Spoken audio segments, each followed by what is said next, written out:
Good morning વિદ્યાર્થી મિત્રો. હવે આપણે ચેપ્ટર 4 તરફ જઈએ, સમતલમાં ગતિ. વિદ્યાર્થી મિત્રો, જે આગળના બે ચેપ્ટર ચલાવ્યા છે 2 અને 3, એ બે ચેપ્ટરમાં પૂરું ધ્યાન આપજો. આગળ ઉપર ગુજકેટ અને નીટ માટે, ગુજકેટમાં તો નહીં સોરી, પણ નીટ માટે અગત્યના રહેશે. જોકે તમે ભણ્યા છો, 11 બાદ ભણશો, ફરી પાછું એનું રિવિઝન કરવાનું થશે, કારણ કે તે તમે ભૂલી જશો, એ મને ખાસ ખ્યાલ છે. તો આપણે ચેપ્ટર 4 તરફ જઈએ. તો ચેપ્ટર 4 માં સમતલમાં ગતિ છે. વિદ્યાર્થી મિત્રો, ચેપ્ટર 3 માં આપણે ભણ્યા હતા કે કોઈ પણ પદાર્થ ગતિ કરે ત્યારે એમની અલગ અલગ રાશિઓ, સરેરાશ વેગ, તત્કાલીન વેગ, ઝડપ, સરેરાશ ઝડપ, પ્રવેગ, પ્રતિપ્રવેગ, આ બધી રાશિઓ જોઈએ છે. ત્યારે આપણે આપણી પાસે એક મર્યાદા હતી કે સરેરાશ વેગ અને વેગને અને પ્રવેગને સમજવા માટે ખાસ એમની બે જ દિશા શક્ય હતી, એક ધન દિશા અને એક ઋણ દિશા. કારણ કે પદાર્થને હંમેશા આપણે એક પરિમાણમાં ગતિ કરતો જ ધારેલો હતો. પણ વિદ્યાર્થી મિત્રો, જો પદાર્થ ત્રિપરિમાણમાં ગતિ કરતો હોય તો, એટલે કે ત્રિપરિમાણમાં ગતિ, એક પરિમાણમાં ગતિ, એને શું કહીએ આપણે? તો એક પરિમાણમાં ગતિ કેને કહીએ? તો કે જેમના સમય સાથે એક યામમાં ફેરફાર થતો હોય એને એક પરિમાણીય ગતિ કહેવામાં આવે છે, એક પારિમાણિક ગતિ કહેવામાં આવે છે. સમય સાથે તેના સ્થાનના બે યામ બદલાતા હોય, x અને y, તો એમને દ્વિપારિમાણિક ગતિ કહેવામાં આવે છે. અહીંયા આપણે જો કોઈ બસ રોડ ઉપર ચાલતી હોય તો એક પરિમાણીય ગતિ કહેવાય. ટ્રેનની ગતિ એક પરિમાણિક ગતિ કહેવામાં આવે છે, પણ ટૂંકા અંતર માટે. જો એને લાંબા અંતર માટે વિચારીએ તો દ્વિપારિમાણિક ગતિ કહેવાય. આપણે ચાલીએ એ પણ દ્વિપારિમાણિક ગતિ કહેવાય. પક્ષી ઉડે, પ્લેન ઉડે તો એ ત્રિપરિમાણમાં ગતિ કહેવાય. સ્થાન સાથે ત્રણેય યામ બદલાતા હોય. તો ચેપ્ટર 3 માં માત્ર આપણે એક પરિમાણીય ગતિ કહેતા હતા અને એમને માત્ર દિશા પ્લસ અને માઇનસ વડે દર્શાવતા હતા. પણ વિદ્યાર્થી મિત્રો, દ્વિપરિમાણ અને ત્રિપરિમાણમાં ગતિ કરતા હોય ત્યારે આ ગતિ કરતા પદાર્થના વેગને, સ્થાનને, સ્થાનાંતરને સદિશ વડે કઈ રીતે રજૂ કરીએ? કેમ કે એમની પાસે 3 દિશા શક્ય હોય છે, ત્રણેય યામ હોય, x, y અને z. ત્રણેય યામ હોય ત્યારે એમને યામ સ્વરૂપે કઈ રીતે લખી શકાય, એમની દિશા કઈ રીતે જાણી શકાય? તો એમના માટે આપણે આ સમતલમાં ગતિ અને સમતલમાં ગતિને અનુરૂપ એક અગત્યની રાશિ સદિશ નો અભ્યાસ કરીશું. વિદ્યાર્થી મિત્રો, ભૌતિક વિજ્ઞાનમાં ભૌતિક રાશિઓની દિશાને અનુરૂપ બે ભાગમાં વર્ગીકૃત કરવામાં આવે છે. એમાં ઘણી એવી રાશિઓ કે જે રાશિ સદિશ રાશિ તરીકે ઓળખાય.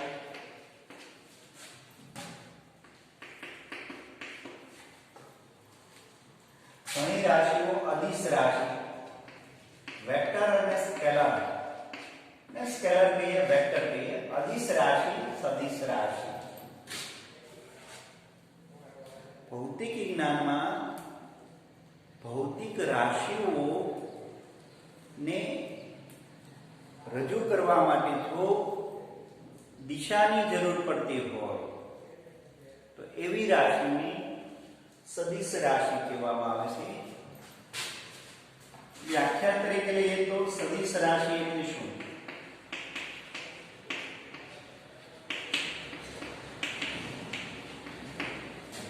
વિદ્યાર્થી મિત્રો, સદિશ રાશિ એટલે શું? કે ભૌતિક વિજ્ઞાનમાં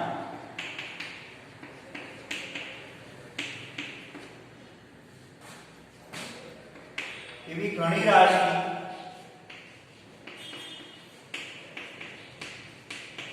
કે જેના અભ્યાસ માટે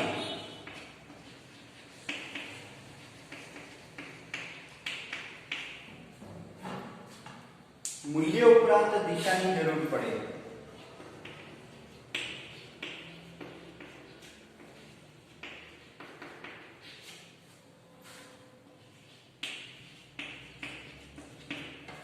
મૂલ્ય ઉપરાંત દિશાની જરૂર પડે ત્યારે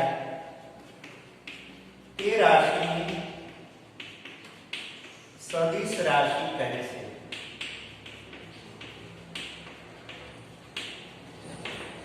મૂલ્ય ઉપરાંત દિશાની જરૂર પડે ત્યારે તેવી રાશિને સદિશ રાશિ કહેવામાં આવે છે. દાખલા તરીકે વેગ, પ્રવેગ, ક્ષેત્રફળ, પૃષ્ઠ સદિશ. આગળ ઉપર આપણે 12મા ધોરણમાં ભણીશું કે ક્ષેત્રફળને રજૂ કરતો એક સદિશ એ અગત્યનો છે, એટલે એમને પૃષ્ઠફળ પણ સદિશ રાશિમાં આવશે. ક્ષેત્રફળ,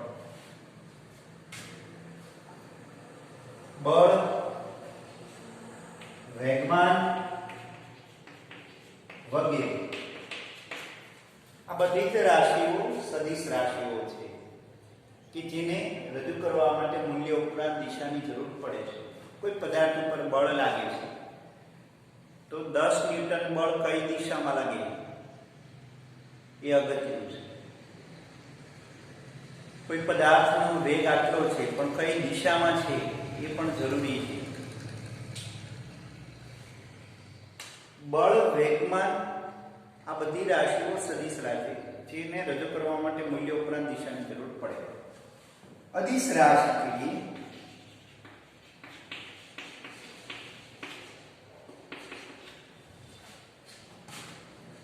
કે જેના અભ્યાસ માટે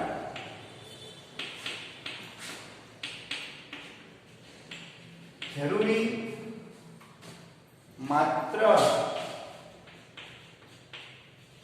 મૂલ્ય જ હોય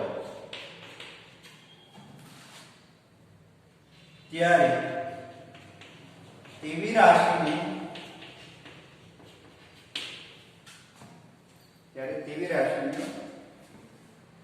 અદિશ રાશિ કહે છે.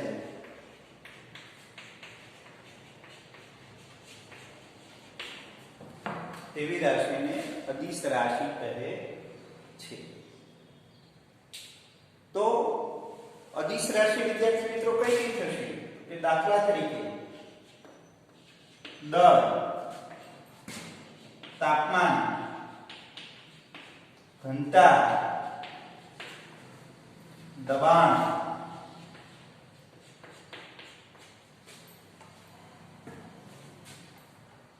વગેરે અદિશ રાશિ થશે. એવી ઘણી બધી રાશિઓ આવશે કે જેમાં માત્ર મૂલ્યની જરૂર પડે. દ્રવ્યમાનનો જથ્થો, જ્યોતિ તીવ્રતા, અલગ અલગ ઘણી બધી રાશિઓ મળશે કે જેમને માત્ર મૂલ્યની જરૂર પડે છે રજૂ કરવા માટે.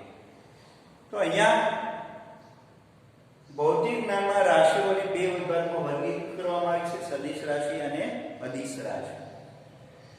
હાલ આ ચેપ્ટરમાં આપણે સદિશ રાશિનો અભ્યાસ કરવાના છીએ કે સદિશ રાશિ હોય તો આ સદિશ રાશિની દિશા કઈ રીતે વ્યાખ્યાયિત કરી શકાય, કઈ રીતે એમને દિશા આપી શકાય.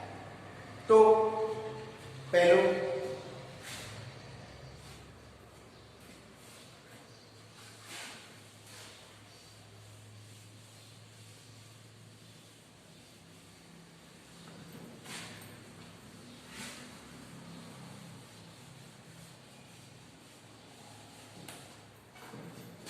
કોઈ પણ સદિશ રાશિને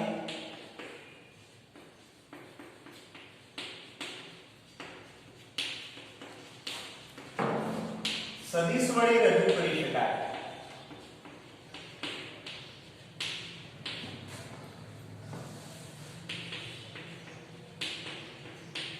કોઈ પણ સદિશ રાશિને સદિશ વડે રજૂ કરી શકાય.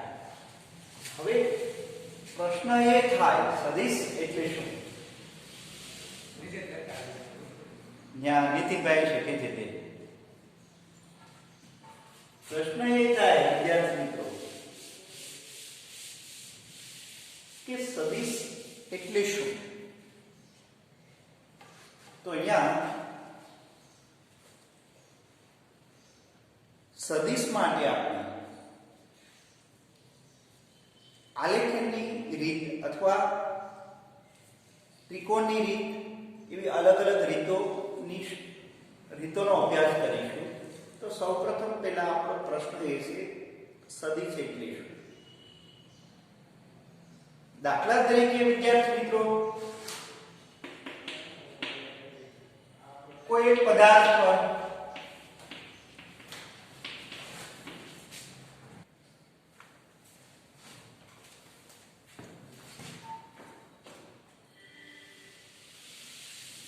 ધારો કે કોઈ પદાર્થ પર 10 ન્યૂટન બળ લાગે છે.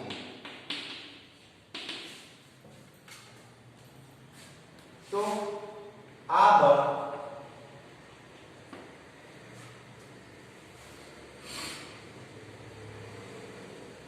ને રજૂ કરતો બળ સદિશ દર્શાવો. વિદ્યાર્થી મિત્રો બળ સદિશ આપણે જો દર્શાવવો હોય તો કોઈ પણ સદિશ રાશિને પહેલા તો આપણે આવી રીતે રજૂ કરી શકીએ.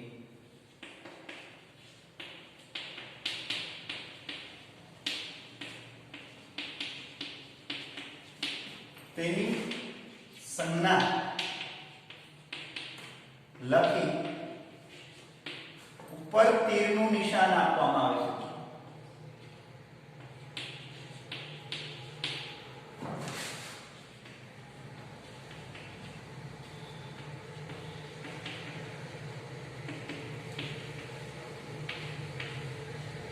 અથવા ઘટા અક્ષરે લખવામાં આવે.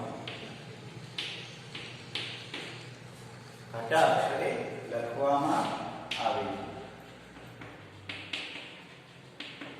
વિદ્યાર્થી મિત્રો બળ સદિશ રાશિ છે તો બળને આ રીતે રજૂ કરીએ આપણે સદિશ F વંચાઈ આવી રીતે F ઉપર તીરનું નિશાન એટલે સદિશ F.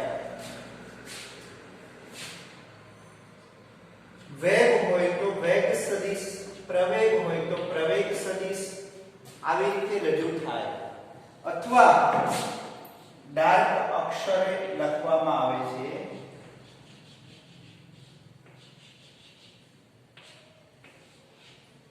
પણ વિદ્યાર્થી મિત્રો ડાર્ક અક્ષર આપણે લખી શકતા નથી એટલે સદિશ રાશિને આવી સંજ્ઞા વડે લખતા નથી.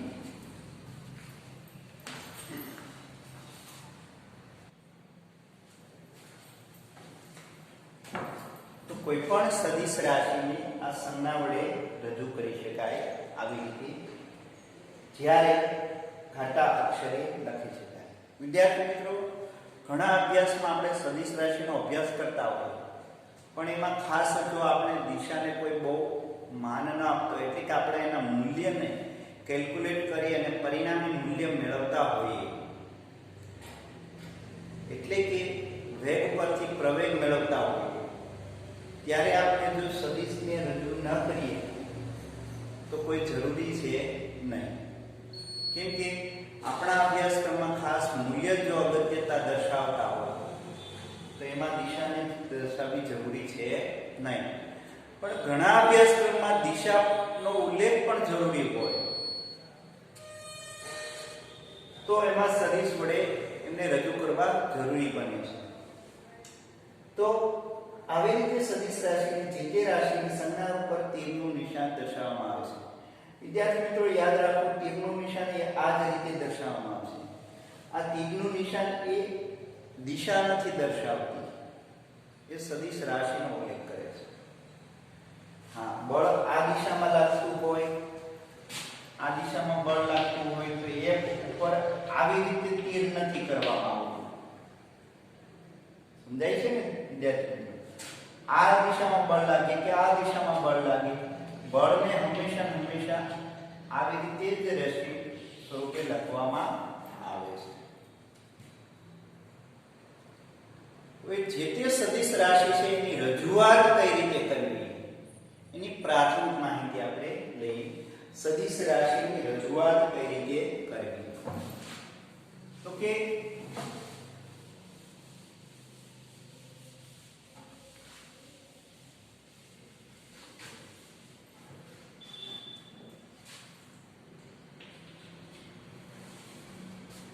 આપણે સદિશ રાશિને સદિશ વડે રજૂઆત કરી શકીએ. સદિશ એ કઈ રીતે કે દાખલા તરીકે સદિશના બે પ્રકાર છે.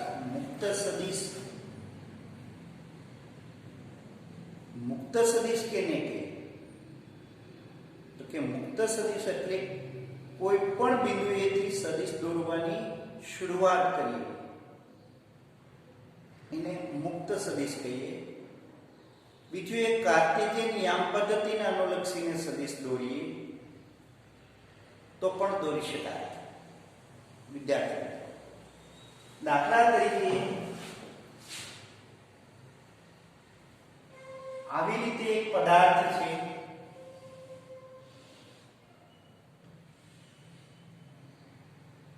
આ પદાર્થ પર આ દિશામાં 10 ન્યૂટન બળ લાગે છે. તો બળ સદિશ દોરો. આપણને એમ કહે કે બળ સદિશ દોરો. તો એક જો આપણે કાર્ટેશિયન યામ પદ્ધતિ આવી વિચારીએ, આમાંથી પસાર થતી એક કાર્ટેશિયન યામ પદ્ધતિ વિચારીએ જ્યાં ઉદ્ગમ છે, ઉદ્ભવ છે, ત્યાંથી આવો એક કાર્ટેશિયન યામ પદ્ધતિ વિચારીએ. x y આ દ્વિપરિમાણમાં છે, x y શબ્દમાં. તો પહેલા આપણે કાર્ટેશિયન યામ પદ્ધતિ દર્શાવવાની.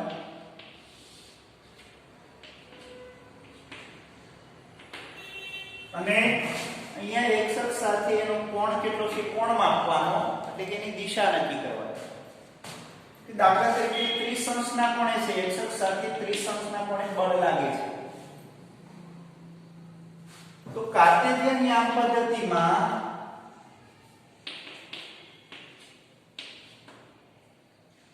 ઉદ્ગમ બિંદુથી 30 અંશના કોણે 10 સેન્ટીમીટર લંબાઈનો એક રેખાખંડ દોરીએ. વિદ્યાર્થી મિત્રો અહીંયા એક સ્પષ્ટતા કરી દઈએ કે રાશિનું મૂલ્ય 10 ન્યૂટન છે. એટલે જે તે રેખાખંડ છે એની લંબાઈ આપણે 10 સેન્ટીમીટર રાખીએ. પણ ઘણી રાશિ દાખલા તરીકે કોઈ પદાર્થ ઉપર 100 ન્યૂટન બળ લાગતું હોય તો વિદ્યાર્થી મિત્રો અહીંયાથી 100 સેન્ટીમીટરનો રેખાખંડ દોરીએ તો સદિશની લંબાઈ વધી જાય. તો શું કરવું આપણે? તો કે એવી રીતે નહીં. આપણે એવા 5 ભાગમાં વિભાજિત કરી દઈએ સદિશને. 1 સેન્ટીમીટર બરાબર, અહીંયા એમ લખાય કે 1 સેન્ટીમીટર બરાબર 2 ન્યૂટન. એટલે 2 ન્યૂટન વત્તા 2 ન્યૂટન વત્તા 2 ન્યૂટન વત્તા 2 ન્યૂટન વત્તા 2 ન્યૂટન, એટલે કુલ કેટલા થઈ ગયા? 10 ન્યૂટન. બરાબર? જો 100 ન્યૂટન હોય તો કેવી રીતે લખાય? તો સેમ એને 5 વિભાગમાં આપણે વિભાજિત કરવા હોય તો નીચે લખવું પડે 1 સેન્ટીમીટર બરાબર 20 ન્યૂટન. એવો એક ઉલ્લેખ કરવો પડે સદિશ દોરીએ ત્યારે. 1 સેન્ટીમીટર બરાબર 20 મીટર પર સેકન્ડ વેગ. તો આવું વિચારી શકીએ કે આ સદિશની લંબાઈ 5 સેન્ટીમીટર છે તો સદિશનું મૂલ્ય કેટલું હશે? તો કે જો આ નિયમ પ્રમાણે જોઈએ તો 10 ન્યૂટન હોય, આ નિયમ પ્રમાણે જોઈએ તો 20 ન્યૂટન હોય. સમજાય છે ને? તો આવી રીતે કાર્ટેશિયન યામ પદ્ધતિમાં ઉદ્ગમ બિંદુથી રેખાખંડ ચોક્કસ લંબાઈનો દોરવાનો સેન્ટીમીટર, અને આ એનું ઉદ્ગમ સ્થાન કહેવાય. આ એની દિશા દર્શાવે છે એટલે ત્યાં એને તીર વડે દર્શાવવામાં આવે એટલે કે આને શીર્ષ કહેવામાં આવે છે સદિશનું શીર્ષ આને સદિશનું પૂછ કહેવામાં આવે છે ટેલ પૂછ હેડ અને ટેલ જે રેખાખંડ છે એ રેખાખંડની લંબાઈ એ સદિશનું માન દર્શાવે છે સદિશનું મૂલ્ય દર્શાવે સદિશ રાશિનું મૂલ્ય દર્શાવે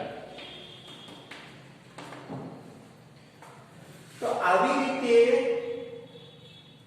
સદિશ રાશિને સદિશ વડે રજૂ કરી શકાય સદિશમાં પૂછ શીર્ષ અને મધ્ય ભાગની લંબાઈ રેખાખંડની લંબાઈ સદિશનું માન દર્શાવે પૂછ અને ટેલ એટલે શીર્ષ એ દિશા દર્શાવે છે પૂછ એ ઉદ્ગમ સ્થાન દર્શાવે છે હવે દાખલા તરીકે વિદ્યાર્થી મિત્રો આ જ સદિશને આપણે કાર્ટેશિયન યામ પદ્ધતિનો દોરીએ કોઈ પણ બિંદુએથી સદિશને દોરીએ 5 ભાગ કરી દઈએ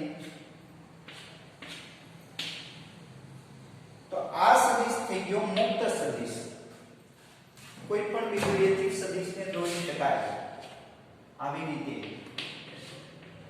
આને આપણે કહીએ મુક્ત સદિશ કાર્ટેશિયન યામ પદ્ધતિ દોરી અને સદિશને દર્શાવી શકાય મુક્ત રીતે પણ સદિશને દર્શાવી શકાય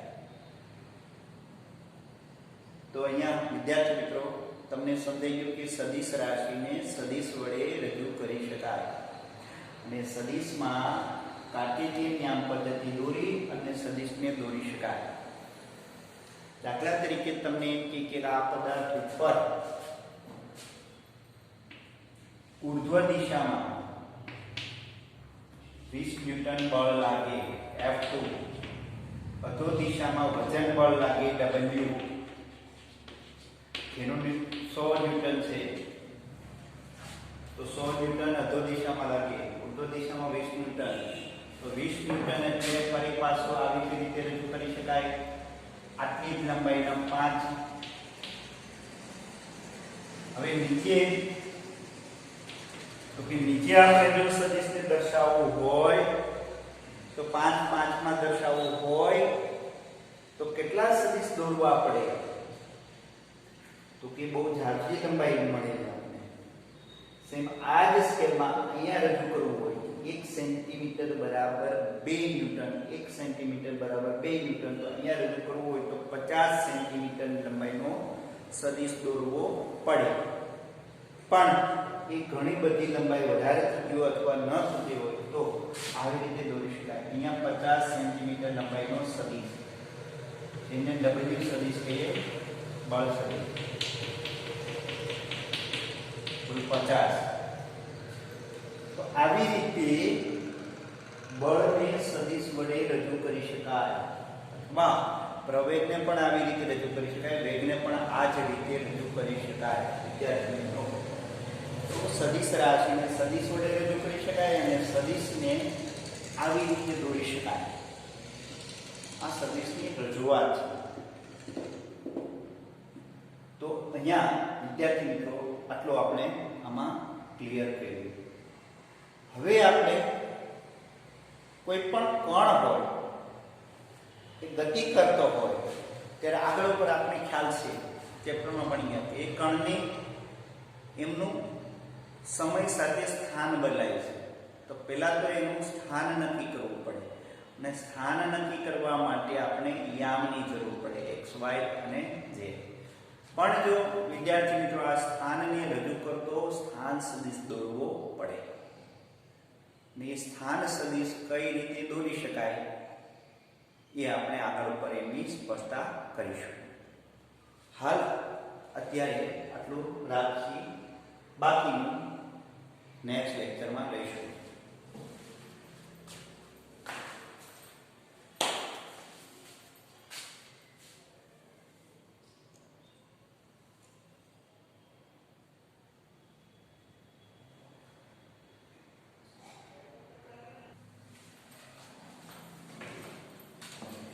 વેલકમ વિદ્યાર્થી મિત્રો. એક નાનકડા બ્રેક પછી આપણે ફરી પાછા સદીશ તરફ આવીએ. એક થોડોક બ્રેક હતો આપણે કેબીસીમાં. અમિતાભ બચ્ચન થોડોક નાનકડો બ્રેક લે અને ફરી પાછા મળે, એવી જ રીતે આપણે તો એક નાનકડો બ્રેક લઈ અને ફરી પાછા ભેગા થઈએ છીએ. વિદ્યાર્થી મિત્રો, થોડુંક કમનસીબી એ છે આપણે કે ક્લાસમાં આપણે શિક્ષણ લેતા નથી. થોડો પ્રશ્ન એવો થાય તમને કે જીવનમાં સતત ને સતત આ ટાઈમ ટેબલમાં જ આપણે ભણાયેલું, એટલે કે ટાઈમ ટેબલ સિવાય આપણી કોઈ એક અલગથી જિંદગી મળે કે નહીં? તો એવું છે વિદ્યાર્થી મિત્રો, આ એક સમાજ ગાડડીઓ પ્રવાસ, જે દિશામાં જશે એ દિશામાં બધાય જશે, એકી સાથે એ દિશામાં ઢસડાવવું પડશે.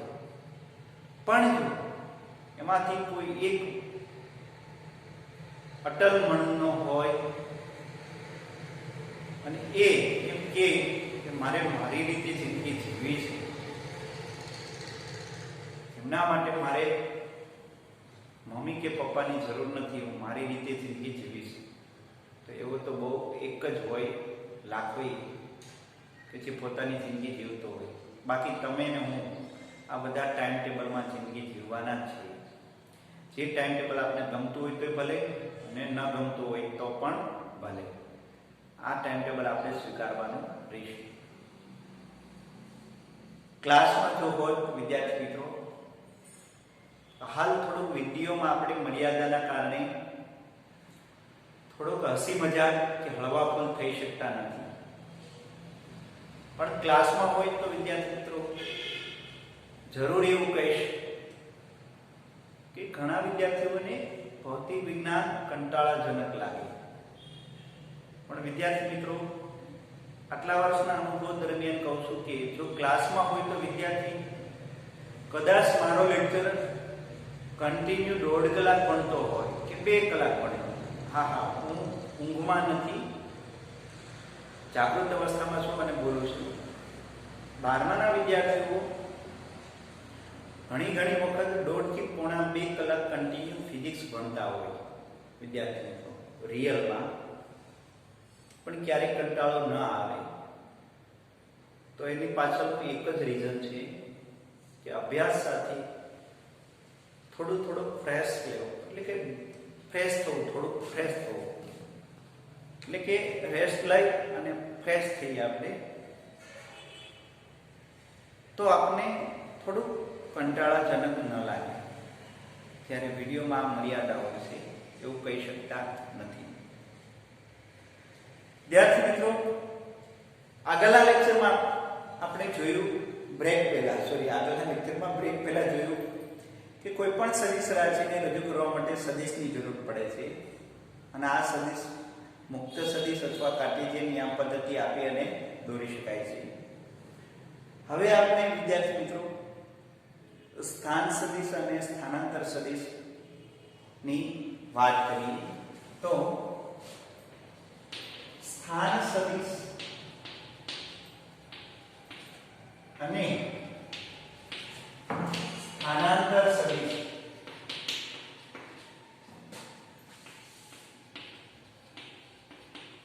ની સમજૂતી આપો.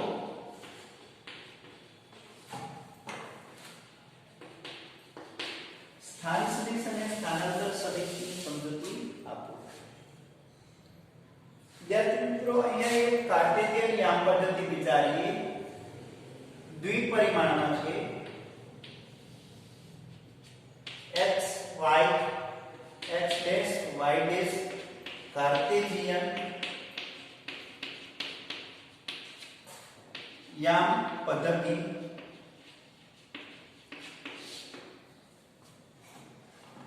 તો અહીંયા કોઈ એક પદાર્થ સમય સાથે આપવાદ ઉપર ગતિ કરે છે, જેમાં t બરાબર 0 સમયે એ બિંદુ પાસે છે પદાર્થ,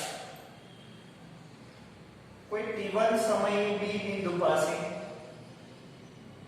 t2 સમયે c બિંદુ પાસે, t2 સમય, t1 સમય અને t બરાબર 0 સમય.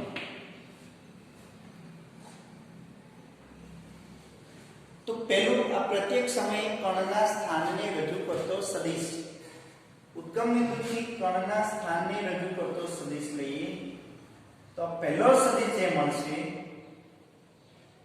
એને સ્થાન સદિશ r0 વડે દર્શાવાય, પ્રારંભિક સ્થાન દર્શાવતો સદિશ.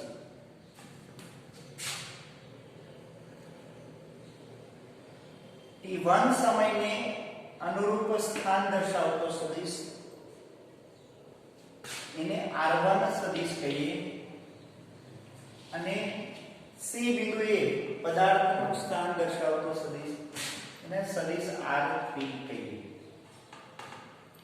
તો પ્રત્યેક સમયે સ્થાન સદિશ અલગ અલગ મળે, કેમ કે સ્થાન અલગ અલગ મળતો હોવાથી સ્થાન સદિશની લંબાઈ પણ અલગ અલગ મળે અને દિશા પણ અલગ અલગ મળશે. તો પહેલું એક સ્થાન સદિશ એટલે શું? તો કે કોઈ પણ પદાર્થ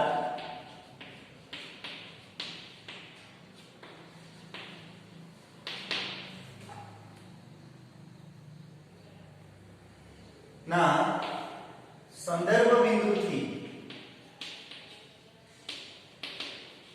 અથવા ઉદ્ગમ બિંદુથી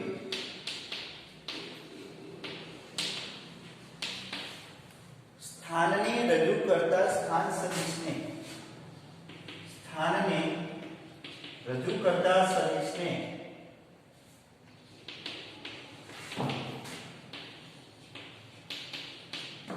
સ્થાન સદિશ કહે છે.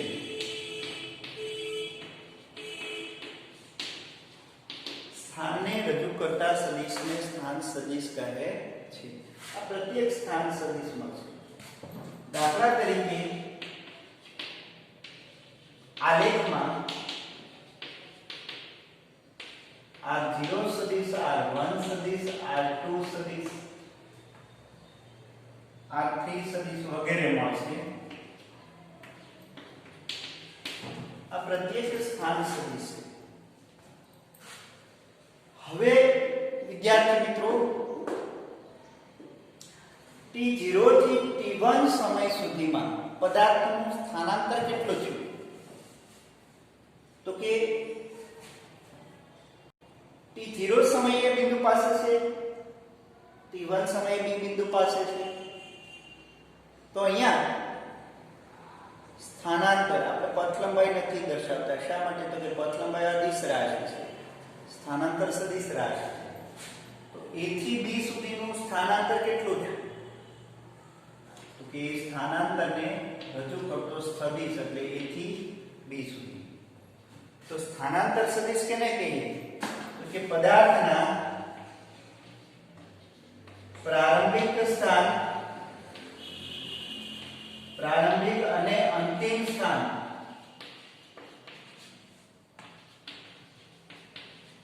ને જોડતા સદિશને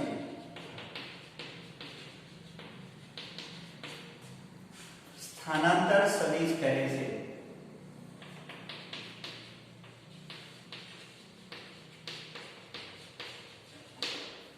તો અહીંયા આવી રીતે આપણે સ્થાનાંતર સદિશ મળે. ધારો કે પ્રારંભિક સ્થાન a બિંદુ, અંતિમ સ્થાન b બિંદુ, પ્રારંભિક સ્થાનને રજૂ કરતો સ્થાન સદિશ ri અથવા r1 પણ કહેવાય, અંતિમ સ્થાનને રજૂ કરતો સ્થાન સદિશ r2 સદિશ અને અંતિમથી પ્રારંભિકને રજૂ કરતો સ્થાન સદિશ એને સ્થાનાંતર સદિશ